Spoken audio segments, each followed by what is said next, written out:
For Gatundu South.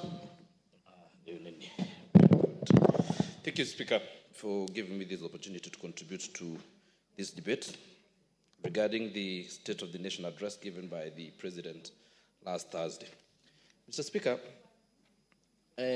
we have talked about, or the President talked about, fertilizer subsidy, because the President took a very bold step in walking the less walked path and made sure that we are not going to subsidize food or consumption, and instead we subsidize production. Mr. Speaker, in the year 2022, we had imported sugar worth $269 million. That is about 40 billion shillings. We had imported maize worth 24 billion shillings. This is now money that is in the pockets of Kenyans. This is money that has come back to this country. Mr. Speaker, if you look at the deficit in the balance of payment, from 2003, it has consistently come up from $0.89 billion US dollars to a whopping $10.55 billion in 2022. It is only in 2023 that the deficit in balance of payment went down to 9.53, almost $1 billion. This is because the biggest contributor after petroleum has been sugar, fertilizer, has been maize, and what a shame, Mr. Speaker, that we pride ourselves that our staple food is maize, and we're importing it from other countries. But, Mr. Speaker, this administration took the bold move to say that we shall no longer import maize. Right now, in our stores, we have 47 million bags, 90 kilograms bags. If you are to take that at 25 shillings, at 2,500 shillings, we have maize worth 117 billion shillings. If we did not have this, we would have been importing that value. And at the current rate of dollar, then you can see the amount of money that would have been contributing to the deficit in the balance of payment. Mr. Speaker, the President talked of the issue of housing. The story that has not been told about housing is that, you know, we have 14% of our GDP going to government and going to taxes. But the rest of the money, why Kenyans are not able to put food on the table is because the cost of housing is so high in this country.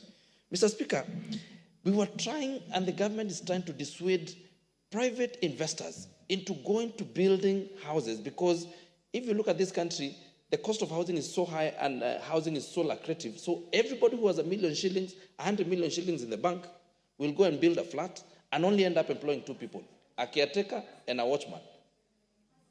And that money should have gone into production.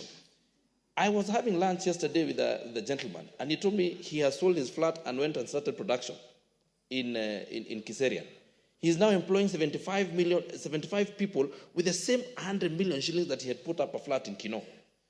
Mr. Speaker, when the nation takes over the work of housing people, then the private money is taken into production.